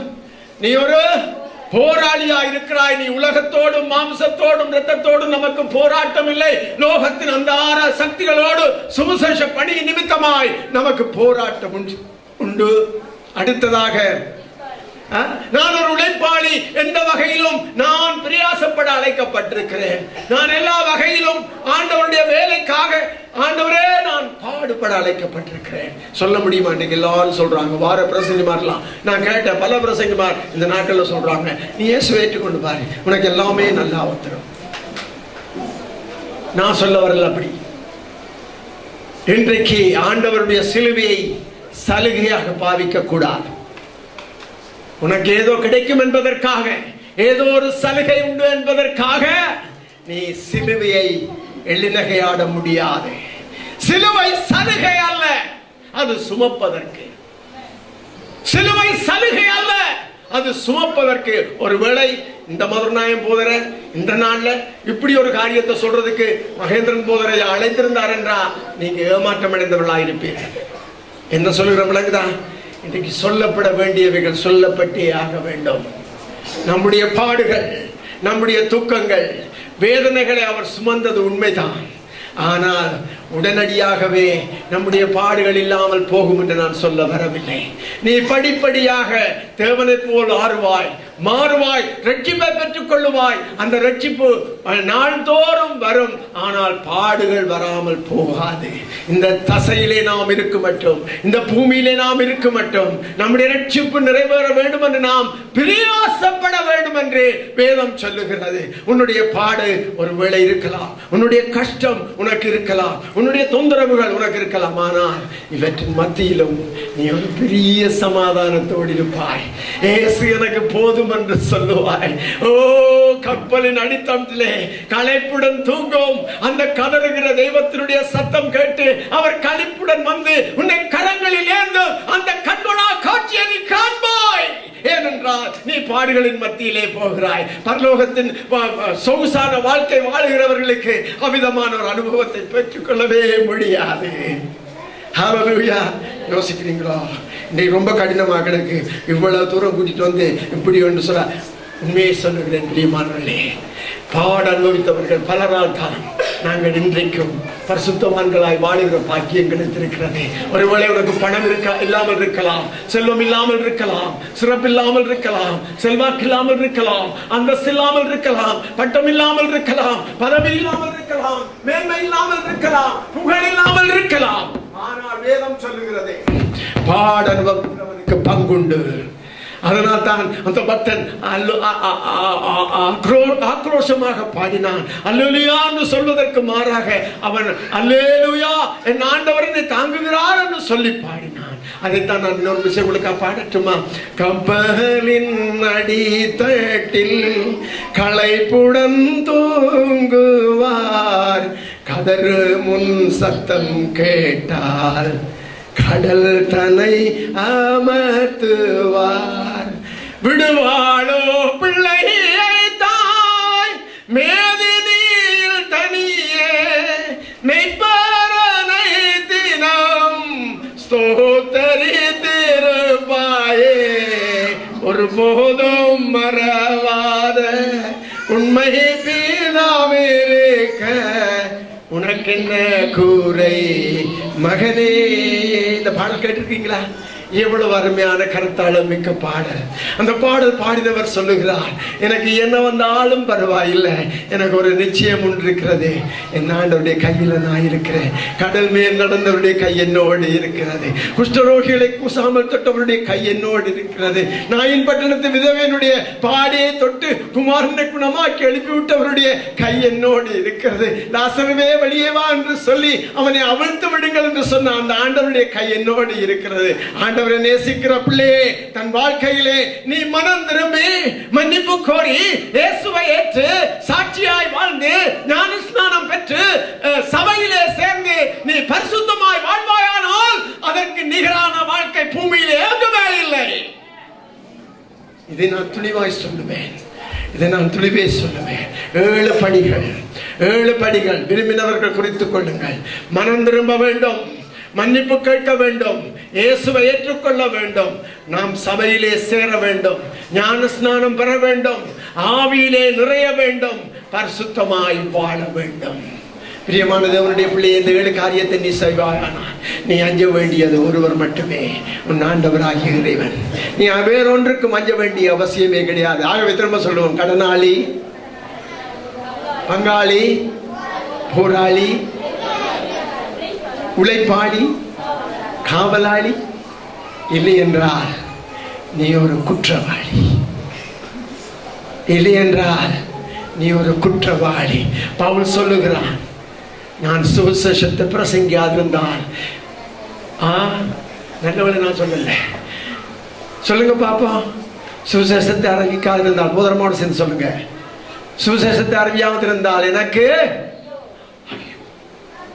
ஐயோன்ற வார்த்தை நல்லதா? ஐயோ ஐயோன்னு சும்மாவே சொல்லிக்கொள்வாங்க. ஆனா நீ சுவிசேஷம் அறிவிக்காட்டி ஐயோ என்ன, எல்லாம் முடிந்தது. ஒரு குற்றவாளி, மரண தண்டனை நிறைவேற்றப்படும்படியாய் காத்திருக்கிற ஒரு குற்றவாளி.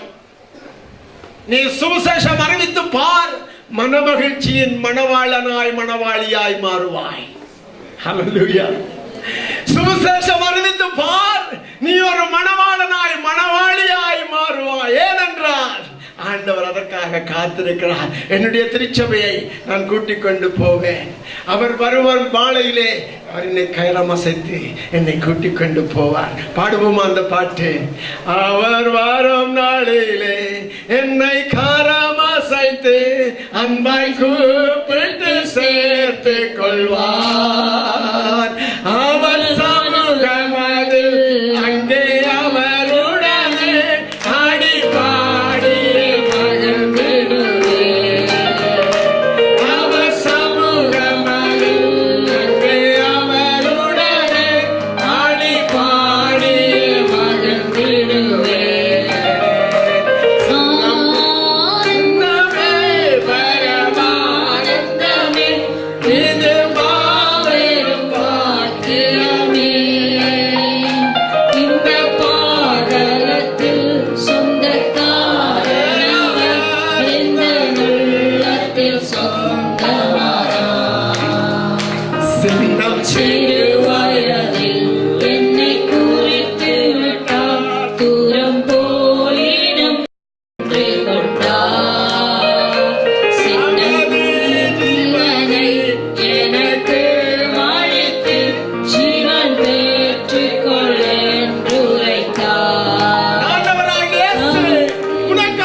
அவர் தன்னுடைய ஜீவனை பணியமாக வைத்தவர். என் தலையின் முடிகள் எல்லாம் எண்ணினவர், என் நடைகள் எல்லாவற்றையும் கவனிக்கிறவர். அந்த உத்தமமான அன்பர் எனக்காக சிலுவைக்கு போக வைத்த என்னுடைய பாவத்தை நான் அறிக்கை செய்து மன்னிப்பு கோரி நான் மனம் திரும்பி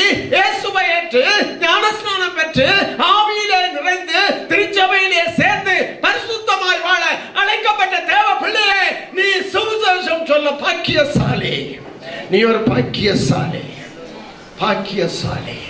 இந்த நாளிலே உன்னையும் என்னையும் ஆண்டவர் இந்த சின்ன பிராயத்தில் தெரிந்து கொண்டார். என்னை ஆண்டவர் எப்ப தெரிந்து கொண்டார் தெரியுமா? சொல்ல முடியுமா உங்களுக்கு? இந்த பூமிக்கு அத்திவாரம் வைக்க முன்னமே என்னை தெரிந்து கொண்டார். என்னுடைய பூர்வீகம் அதுதான். நான் எங்கே இருந்து வந்தேன் தெரியுமா? நான் ஆண்டவருடைய முகத்திலே இருந்து புறப்பட்ட ஒரு முத்து. என் ஆண்டவர் இந்த பூமிக்கு அத்திவாரம் வைக்க முன்பதாய் என்னை அவர் தெரிந்து கொண்டார். அவர் தனக்காக வேலை செய்யும்படியாய் என் பூர்வீகத்திலே இருந்து தெரிந்து கொண்டார். எபேசியர் 1:3 அப்படி சொல்லுகிறது, உலக அசிவாரத்துக்கு முன்னே உன்னை தெரிந்து கொண்டேன், தாயின் கற்பத்தில் இருக்கும் பொழுதே உன்னை பேர் சொல்லி அழைத்தேன். Emmanuel, you are a fortunate fellow and a son on earth. உன்னுடைய பூர்வீகம் தெரியுமா? உன்னுடைய பூர்வீகம் தெரியுமா? அதனால தான் நீங்க இருக்கிறாய். உன்னை ஆண்டவர் ஏற்கனவே தெரிந்து கொண்டார். நீங்க இருக்க வேண்டும் என்று தெரிந்து கொண்டார். இன்னும் தெரிந்து கொண்டவர்கள் வெளியிலே இருக்கிறார்கள். அவர்களை அழைத்து வருவதற்கு ஆண்டவர் உன்னை கருவியாய் பாவிக்க விரும்புகிறார். நீ போவாயா? நீ சொல்லுவாயா? அடியா மாத்துமாக்கள் மேல் அக்கறை கொள்வாயா? ஆண்டவரே அவசியம் என்பதை சொல்லுவாயா? உன்னை ஆண்டவர் அழைத்திருக்கிறார். பூர்வீகம், உன்னை பூமி உண்டாக முன்பதாகவே உன்னை தெரிந்து கொண்டார். இந்த பூமியில நீ பிறந்துட்டல, உனக்கு ஒரு தார்மீகம் இருக்கு. உனக்கு ஒரு தார்மீகம் இருக்கு. உனக்கு ஒரு தார்மீகம் இருக்கு. தார்மீகம் என்ன தெரியுமா? நீ செய்ய வேண்டிய வேலை இருக்குது. ஆண்டவர் ஏதேன் தோட்டத்தை உருவாக்கினார். அதில் ஆதாமை மவாலை கொண்டு வைத்தார். பண்படுத்தவும் பாதுகாக்கவும் கட்டளை கொடுத்தார். பண்படுத்துவது பாதுகாப்பது தார்மீகம். பண்படுத்துவது பாதுகாப்பது தார்மீகம். அதனாலதான் ஒரு வார்த்தை சொன்ன, நீ காவலாளி, நீ காவலாளி. தார்மீகம் என்ன? நீ திருமணம் செய்யலாம், நீ பிள்ளை குட்டி பெறலாம், வீடு வாசல் கட்டலாம், வேற என்ன நீ செய்ய வேணுமோ, கார் வாங்கலாம், பிசினஸ் நடத்தலாம், எந்த விதமான காரியங்களும் நீ செய்யலாம். உன்னுடைய தார்மீகம் என்ன தெரியுமா? The latest patriotic idea is to see that you proclaim Christ in your life. ஆண்டவராகிய இயேசுவை அறிக்கை செய்வது உன்னுடைய தார்மீக கடமை. இயேசுவினுடைய சுவிசேஷம் சொல்வது உன்னுடைய தார்மீக கடமை. நீ தப்பே இயலாது. வரப்போகிற அக்கினிக்கு, இந்த பெரிதான ரட்சிப்பை குறித்து நாம் ஜாக்கிரதையற்றவர்களாய் இருப்போமானால் வரப்போகிற தண்டனைக்கு நீ தப்பித்துக் கொள்ள முடியாது. நானும் அப்படித்தான். பிரியமான பிள்ளையை ரட்சிக்கப்பட்டு அல்லேலூயா சொல்லி ஆடுறதுக்காக ஆண்டவர் அழைக்கல. ஆடுறது நல்லது, பாடுறது நல்லது, இயேசு சொல்றது அதிசிறந்தது. சொல்லுவாயா? சரி, நாங்கள் பார்ப்போம். தார்மீகம் உனக்குள்ளே ஒரு ஆன்மீகம் இருக்கிறது. நீ ஆண்டவரத்துல வந்தல, ஆண்டவர் உனக்குள்ள இருக்கிறாரா? அல்லேலூயா, அல்லேலூயா. நீ தேவனுடைய ஆலயமாயிருக்கிறாய். தேவனுடைய ஆவியானவர் வாசமாயிருக்கிறார். அவர் உன்னில் வாசமாயிருக்கிறார் என்பதை நீ அறியாமல் இருக்க முடியாது. நீ உன்னுடைய ஆன்மீகம் ஆண்டவர் அவ்வளவு பெரியவர் ஐயா. அண்ட சராசரம், பிரபஞ்சம், பஞ்சமா சமுத்திரங்கள், எல்லாவற்றையும் படைத்த அந்த தெய்வம் தன்னை சின்னனாக்கி சுருக்கி இந்த சின்ன உள்ளத்துல வந்து குடியேறி இருக்கிறாரே, அது எவ்வளவு பெரிய காரியம் யோசித்து பார்த்திருக்கிறீங்களா? எல்லாரும் சொன்னீங்க ஆண்டவர் எனக்குள்ள இருக்கிறார். அந்த பெரியவர் நமக்குள்ள இருக்கணுமா? தன்னை அடக்கி கொண்டார். காயமே கோயிலாக, கடிமனம் அடிமையாக, வாய்மை தூய்மையாக வாழும்படியாய் உனக்குள்ளே அவர் வந்திருக்கிறார். வெள்ளைமா மலரும் அல்ல, வேறெந்த பூவும் அல்ல, உள்ள கமலமே உன் உத்தமனாருக்கு தேவை என்று அவர் வேண்டி நிற்கிறார். உன்னுடைய வாழ்க்கையானது ஆன்மீகத்துக்கு அடுத்ததாக இருக்க வேண்டும். இந்த சரீரத்திலே உன் உடம்பு சுற்றாலே வள்ளல் பிரானுக்கு வாய்த்த மனையாக ஆன்மீகத்திலே ஆண்டவர் நமக்குள்ளே வாசம் பண்ணுகிறார். ஐயா, பூர்வீகம் உண்டு, தார்மீகம் உண்டு, ஆன்மீகம் உண்டு. இலகுவாக சொல்றதுக்காக தெய்வீகம் என்ற ஒரு வார்த்தை கேள்விப்பட்டிருக்கீங்களா? தெய்வீகம் என்ன சொல்லுங்க பாப்போம். ஆண்டவர் நமக்குள்ள வந்து வாசம் பண்ணுகிறார். ஆண்டவர் நமக்குள்ள வந்து வாசம் பண்ணுவது என்ன? ஆன்மீகம். ஆண்டவர் நமக்குள்ள வந்து வாசம் பண்ணுவது போல நாம ஆண்டவருக்குள்ள வாசம் பண்றது தெய்வீகம். அதனாலதான் நாம கடவுள் போல வாழணும், ஆண்டவர் போல வாழணும். Imitate Christ. நாங்கள் கிறிஸ்துவை நாங்கள் பிரதிபலிக்க வேண்டும். அது தெய்வீகம். ஆண்டவருடைய வாழ்க்கை நம்முடைய வாழ்க்கை கூடாக வெளிவர வேண்டும். ஒரு நாள் அது பெரிய யுத்தம், மகா பெரிய யுத்தம். அந்த யுத்தம் முடிவுக்கு வந்தது. முடிவுக்கு வந்த பொழுது எல்லாரும் மகிழ்ச்சி கொண்டாடினார்கள். முழு அமெரிக்கா தேசமும் சந்தோஷத்தில் இருந்தது. ஏனென்றால் நாங்கள் யுத்தத்தை வென்றுவிட்டோம் என்று சொல்லி. ஒரு நாள் காலை வேளையிலே ஒரு அம்மா ஆபிரகாம் லிங்கனுடைய வீட்டுக்கு வருகிறார். அந்த வீட்டிலே அவர் கதைத்து கேட்கிற சத்தம் கேட்கிறது. இந்த அம்மா வெளியே காத்திருந்தார்கள். கொஞ்ச நேரத்திலே வந்தார்கள். வந்த பொழுது அந்த அம்மா அவரை பார்த்து சொன்னார்கள், ஆண்டவர் நம்மோடு இருந்ததுனால நாம யுத்தம் வெற்றி கொண்டோம் என்று சொன்னார்கள். ஆனால் ஆபிரகாம் லிங்கன் ஒரு சின்ன சிரிப்போடு கூட சொன்னார், ஆண்டவர் நம்மோடு இருப்பது உண்மைதான், ஆனால் நாம ஆண்டவரோடு இருக்கிறோமா? தெய்வீகம். ஆண்டவர் நம்மோடு இருக்கிறாரா? ஆண்டவர் நம்மோடு இருக்கிறது உண்மை, நாம ஆண்டவரோட இருக்கிறது. எல்லோரும் முகமும் இப்படி வந்துருச்சு. எல்லா வேளையிலும் நாம் ஆண்டவரோடு இருக்கிறோமா? ஆண்டவர் நம்மோடு இருக்கிறார், அது உண்மை, அசைக்க முடியாதது. நாம் ஆண்டவரோடு இருக்கிறோமா? தெய்வீகம். கடைசியாக உங்களிடத்துல சொல்றதுக்கு முன்பதாக ஒரு காரியம் சொல்லுவேன். கடவுளுக்கு முடியாத 2 காரியம் இருக்கு. கடவுளுக்கு முடியாத 2 காரியம். கொஞ்சம் கவனமா கேளுங்க. கடவுளுக்கு முடியாத எல்லா காரியமும் முடியுமா கடவுளுக்கு? இப்ப சந்தேகம் வந்துருச்சு. ஐயோ, சந்தேகத்துக்கிடமா ஒரு காரியம் சொன்னா சர்வமும் நாசம். இவ்வளவு சொன்னதெல்லாம் வீணா போயிரும் போல இருக்குது. கடவுளுக்கு முடியாத 2 காரியம் இருக்கு. இதை நீங்க சொல்ல வேணுமெண்டா பாஸ்டர் மகேந்திரனை நாங்க சோச்சால துரத்த போறோம். இது இவ்வளவு பாடுபட்டு இதை சொல்றதுக்கா? கடவுளுக்கு முடியாத 2 காரியம் என்ற வாழ்க்கையை பொறுத்தவரையில. அவர்களால என்னுடைய பாவங்களை நினைக்க முடியாது. என்னுடைய பாவங்களை நினைக்க முடியாது. அவரால் என்ன மறக்க முடியாது. ஹல்லேலூயா. ஆண்டவரால் என்ன மறக்க முடியாது. ஆண்டவரால் என் பாவங்களை நினைக்க முடியாது. என் பாவங்களை அவர் தன்னுடைய முதுகுக்கு பின்னால் ஏற்கனவே அறிந்ததினால் ஆண்டவருடைய பிள்ளை என்னை குறித்து அவர் பெரிய திட்டம் வைத்து அதை நிறைவேற்றுவதற்காக என்னை அபிஷேகம் பண்ணினார். என்னை ஆவியினால் நினைத்தார். ஆண்டவருக்குள்ளாக வாழ அவருடைய வார்த்தையை எனக்கு கற்றுக் கொடுத்தார். ஆண்டவருடைய வார்த்தையினால் நான் வாழ்கிறேன். வேதத்தை சுமந்ததினால் வேதம் என்னை சுமக்கிறது. ஆனால் ஒரு காரியம், ஓசியாவுடைய புத்தகத்திலே படிக்கலாம், நீ வேதத்தை மறந்தாய், நான் உன் பிள்ளைகளை மறந்து விடுவேன். ஹலோ, ஆண்டவருக்கு ஸ்தோத்திரம். பூர்வீகம் சொல்லுங்க. தார்மீகம், ஆன்மீகம், தெய்வீகம், சாத்வீகம். அதுதான் உங்களோட பாஸ்டர் ஐயா சொன்னார். சமாதானம், ஷலோம், பீஸ். என்ன பேர் என்ன சொல்லிருமோ அவள் இது 3 தான் எனக்கு. என் வீட்டுக்கு பேர் சமாதானம், எனக்கு பேர் சமாதானம். இவங்களுக்கு தெரியாது, நான் சொல்றதும் இல்லை. ஏன்னா எனக்கே சமாதானம் ரொம்ப கஷ்டம். சிரிக்கிறீங்க? நாம உண்டாக்கி கொள்ளணும் இல்லையா? ரொம்ப சந்தோஷமா இருக்கு. சமாதானம். இந்த சமாதானத்தை பற்றி நான் படித்துக் கொண்டிருந்தேன். 92ஆம் ஆண்டு இந்த யுத்த கால சூழ்நிலைக்குள்ளே என்னுடைய வாழ்க்கையிலே சிறுவர்களுக்காக நான் ஒரு காரியம் செய்ய வேண்டும். அந்த காரியத்தை சமாதானம் என்கின்ற ஒரு தலைப்பின் கீழ் நான் செய்ய வேண்டும் என்று ரொம்ப பிரயாசப்பட்ட மனிதன். வீட்டு வேலை, கூலி வேலை, கூலி வீட்டில் குந்தி எழுப்பி ரொம்ப சிக்கப்பட்ட ஒரு மனுஷன். 1992ஆம் ஆண்டு எனக்கு ஒரு அழைப்பு வந்தது. ஒரு தேசத்துக்கு போய் வரும் பொழுது வீடு கட்டுற ஸ்தாபனத்தையே மட்டக்களப்புக்கு கொண்டு வர ஆண்டவர் உதவி செய்தார். Habitat for humanity. வீடு கட்டுறாங்களோ தெரியாது. நிறைய 6 வருடம் அவர்களோடு இருந்தேன். அகிலத்தை வலம் வந்தேன். ஆண்டவர் அசையாத காரியங்களை அசைய வைத்தார்.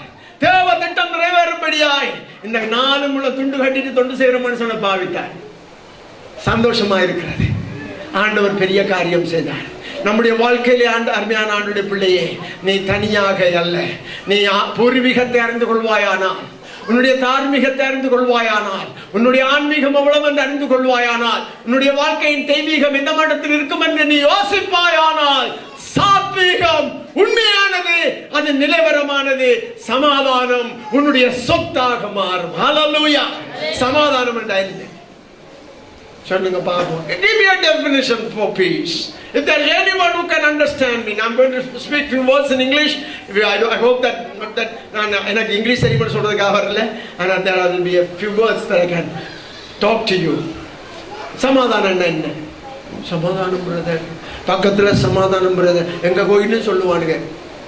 எப்படி விழுந்த ஒரு சமாதானம் சொல்லுவான், பிறகு இப்படி விழுந்த ஒரு சமாதானம் சொல்லுவான், இப்படியும் சொல்லுவான். நீங்க பக்கத்துல இருக்கிறாக்க கதை கொடுத்துக்களுங்க. கொடுத்தீங்களா? காட்டுங்க பாப்பா.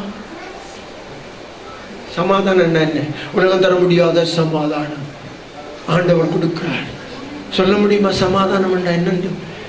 என்ன பாஸ்டர் இப்படி கேள்வி கேட்கிற போதகரை நீங்க இங்க கொண்டு வந்து விட வேண்டும் என்று நாங்க எதிர்பார்க்கவே இல்லை.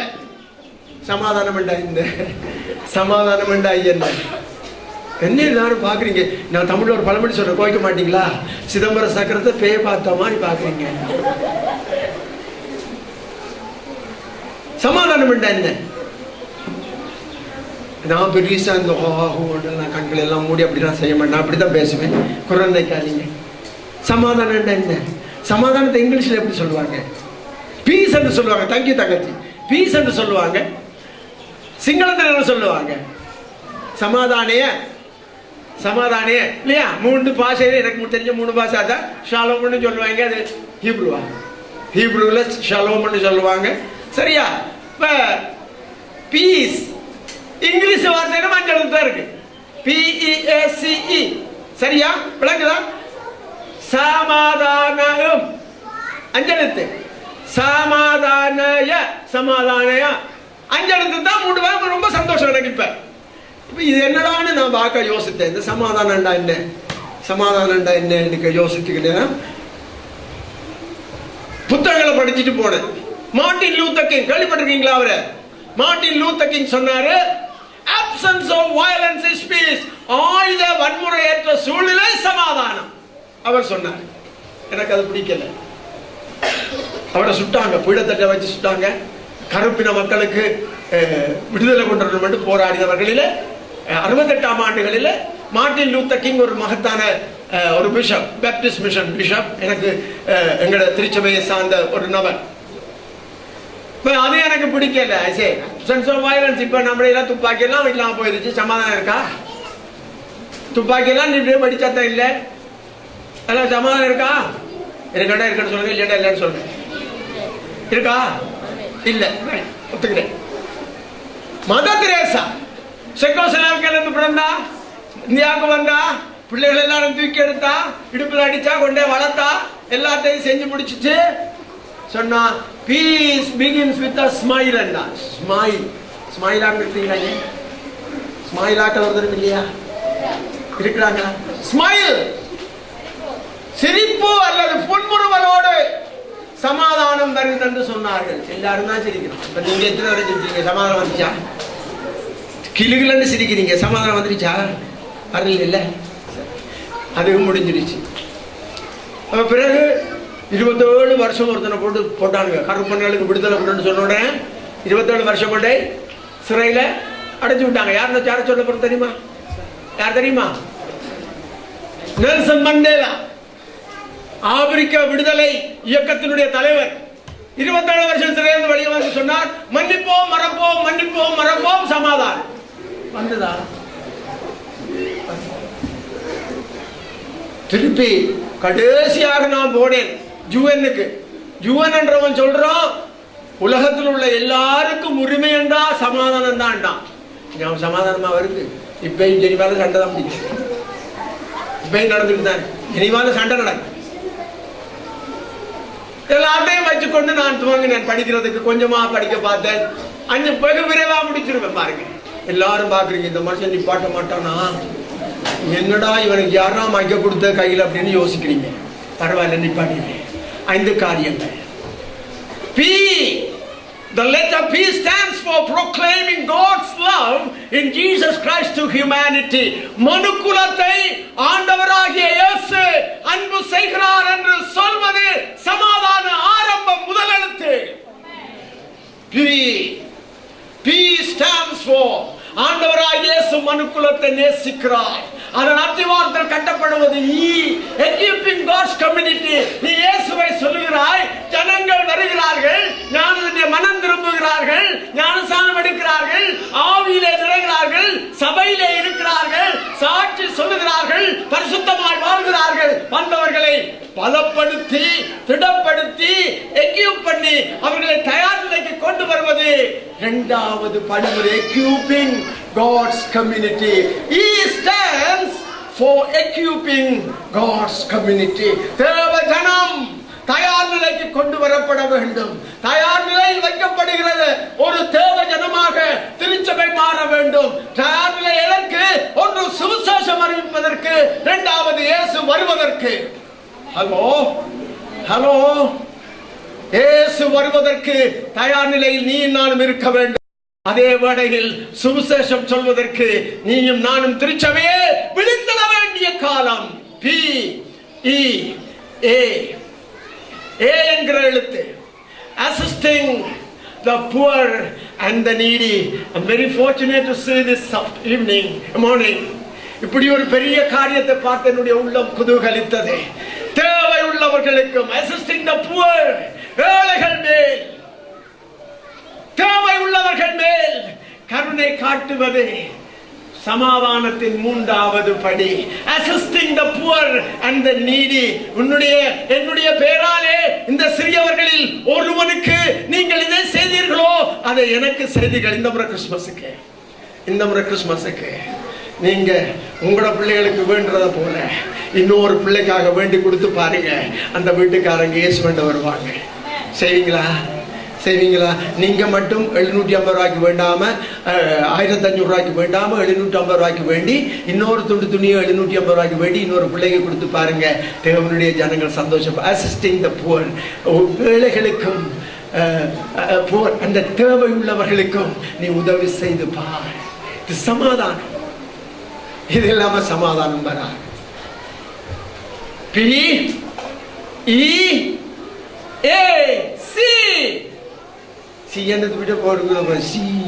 பாக்குறாங்கல்ல, caring for the children and the elderly. குழந்தைகளையும் முதியவர்களையும் பராமரித்த கரிசனை காட்டுதல். ஒரு ஆங்கிலத்திலே சொன்னார், அழகான இது, தமிழில் எனக்கு சொல்ல கஷ்டமா இருக்கு. நான் சொல்றேன், people don't care what you know until they know that you care. Caring for the children and the elderly. ஆக்கள் நீ எவ்வளவு படிச்சிருக்கிறான்னு பார்க்க மாட்டாங்க, நீ எவ்வளவு தூரம் அக்கறை உள்ளவனா இருக்கிறான்றதை பார்த்துதான் நீ படிச்சதை கணக்கு போடுவாங்க. அதான் people don't care what you know until they know you care. நீ கரிசனை காட்டுகிறாய் என்பதை காண மட்டும் நீ எவ்வளவு கற்றுக்கொண்டாய் என்பதை மக்கள் காண மாட்டார்கள். ஹalleluya. PEACE. அடுத்த கடைசி எழுத்து, educating people to eradicate poverty. வறுமையை அழிப்பதற்கு நீ பாடம் படிப்பிக்க வேண்டும். அதனால தான் மிஷனரிமாருக்காக நான் ஆண்டவரை ஸ்தோத்திரிக்கிறேன். என்னுடைய மிஷனரிமார் 100 வருஷங்களுக்கு முன்பதாக இலங்கை தேசத்துக்கு வந்தார்கள். They brought education and medication. Education அவர்கள் கொண்டு வந்தார்கள். பாடம் படிப்பிப்பதற்கு வாத்திமாரையும் மருத்துவம் செய்வதற்கு வைத்தியர்களையும் கொண்டு வந்தார்கள். அதனால் தான் நான் இன்றைக்கு ஒரு கிறிஸ்தவ விசுவாசி. ஆட்கள் சொல்லலாம், வெள்ளக்கார வேதம் என்று சொல்லலாம், 5ஆம் வேதம் என்று சொல்லலாம். நான் சந்தோஷப்படுகிறது உண்டு. ஏனென்றால் வேதம் 4 மெய்ப்பொருளாவது 5ஆம் வேதத்திலே வெளிப்பட்டது. ஹalleluya. எனக்கு பெரிய சந்தோஷம் மாறுது. ஆமா ஐயா, ஆமா, அதுதான் உண்மை.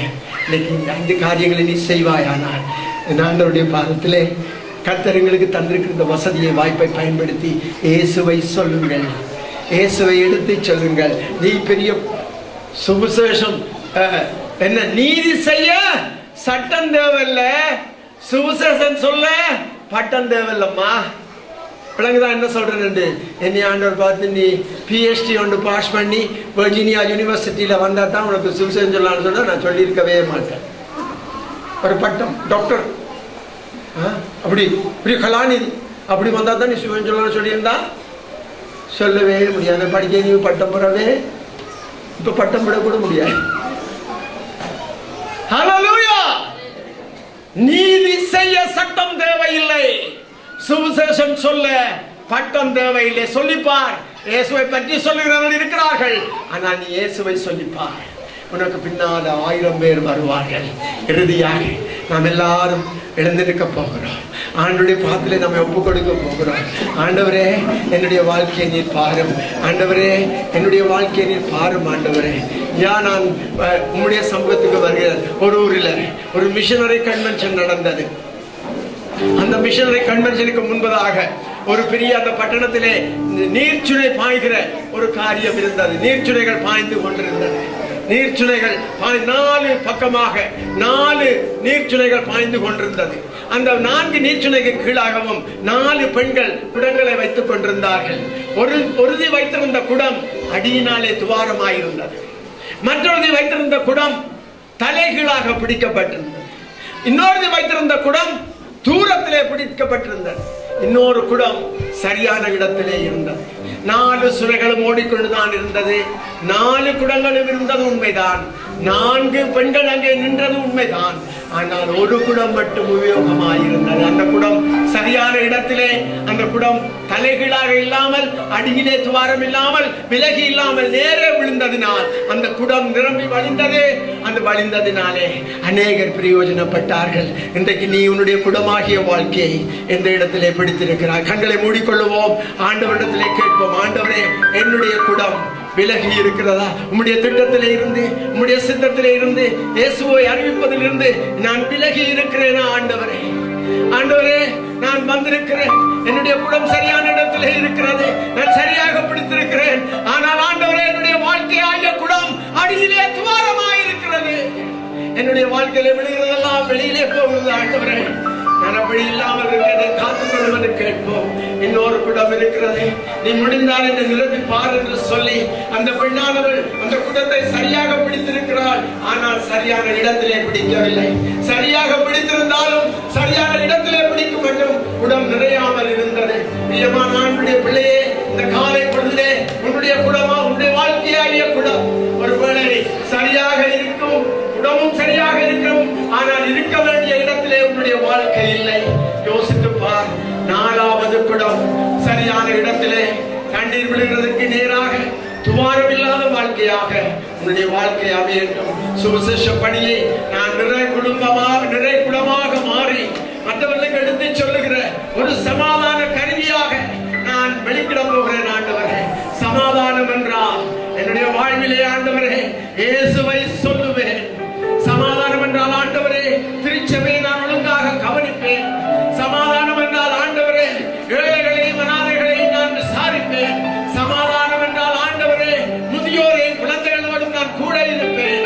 சமாதானம் என்றால் ஆண்டவரே நான் படிப்பறிவிலே தேறுவேன், நான் படிப்பேன் என்று நாம் ஒப்புக் கொடுப்போம். இந்த காலை வேளையிலே ஒரு பெரிய மிஷனரி கன்வென்ஷன் நடந்து கொண்டிருந்தது. அந்த கன்வென்ஷனிலே காணிக்கை எடுத்தார்கள். அந்நிய தேசத்திலே இருக்கிறதான பிள்ளைகளுக்காக ஒரு காணிக்கை எடுக்கப்படும் என்று சொன்ன பொழுது அங்கே வரிசையிலே ஏராளமான சிறுவர்கள் வந்து அங்கே வைத்திருந்தான ஒரு பெரிய தாம்பாளத்திலே அவர்கள் தம்முடைய காணிக்கைகளை போட்டார்கள். அந்த பெரிய தாம்பாளத்திலே டிங் டிங் என்று ஏராளமான பணம் விழுந்து கொண்டிருந்தது. அநேகருடைய பணம் விழுந்து முடியும் பொழுது ஒரு சிறுவன் அங்கே வருகிறான். அவனுடைய கையிலே எதுவும் இல்லை, போடுவதற்கு ஒன்றும் இல்லை. அவனுடைய விழாக்கள் எல்லாம், ஆண்டவருடைய விழாவெல்லாம் உணவில்லாமல் வெளியிலே எலும்புகள் புறப்பட்டிருந்தது. தலைமுடியெல்லாம் மஞ்சளாக இருந்தது. எல்லாருடைய கண்களும் அந்த சிறுவன் மேல் இருந்தது. அவன் வந்து சொன்னான் ஆண்டவருக்கு முன்பாக, Lord, I have nothing to give you. I give myself. நான் ஆண்டவரே என்னிடத்தில் உமக்கு தருகிறதற்கு ஒன்றும் இல்லை சுவாமி, நான் என்னை தருகிறேன் என்று சொல்லி அந்த தாம்பாளத்துக்குள்ளே அவன் இறங்கினான். பிரியமான ஆண்டவருடைய பிள்ளையே, என்னுடைய வாழ்க்கையிலே நீங்களும் நானும் நம்மிடத்தில் கொடுக்க ஒன்றுமில்லை என்று யோசிக்க வேண்டிய அவசியம் இல்லை. நீ பணம் கொடுக்கலாம், பொருள் கொடுக்கலாம், வீடு வாசல் கொடுக்கலாம், காணி பூமி கொடுக்கலாம். யோசித்து பார், இன்றைக்கு நீ உன்னை கொடுத்திருக்கிறாயா? என்னை நான் கொடுத்திருக்கிறேனா? என்னை நான் கொடுத்திருக்கிறேனா? என்னை நான் கொடுத்திருக்கிறேனா? ஆண்டவரிடத்திலே கேளு. ஆண்டவரே, என்னிடத்தில் தருகிறதற்கு வேறு ஒன்றும் இல்லை. என்னுடைய செல்வம் சிறப்பு செல்வாக்கு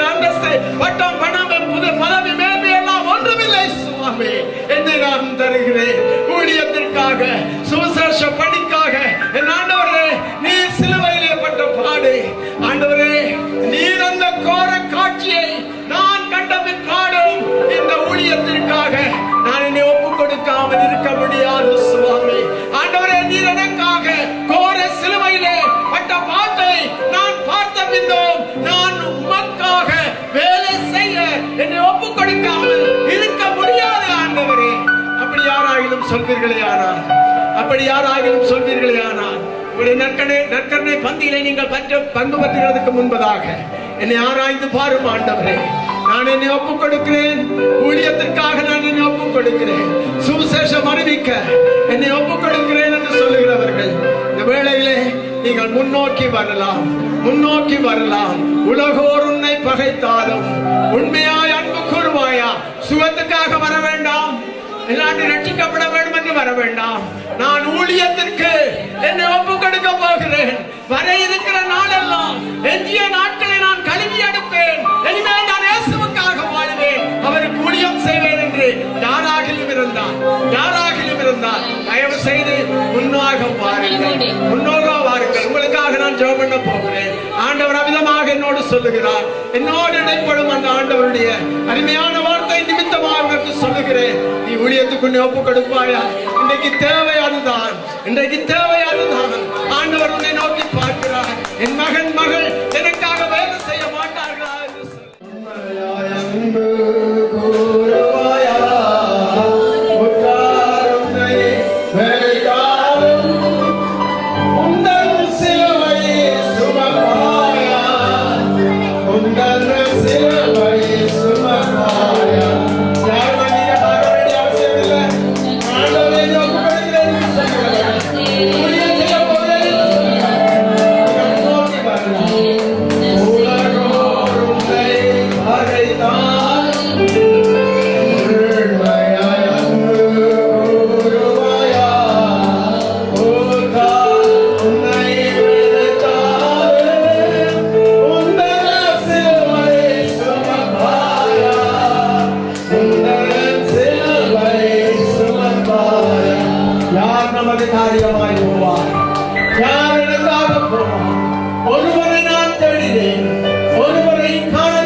ஆண்டவரை அடுத்த தடவை சித்தமானவர்கள் சந்திக்கிற பொழுது இவர்கள் இவ்வாறு இருக்க போவதில்லை. ஆண்டவரை மேன்மையாய், மகிமையாய், புகழாய், உச்சமாய், உயர்வாய், செல்வாய், செழிப்பாய் வைப்பீர். ஆண்டவரை வியாதியை இவர்களை விட்டு விலக்குங்கள் சொல்வார்.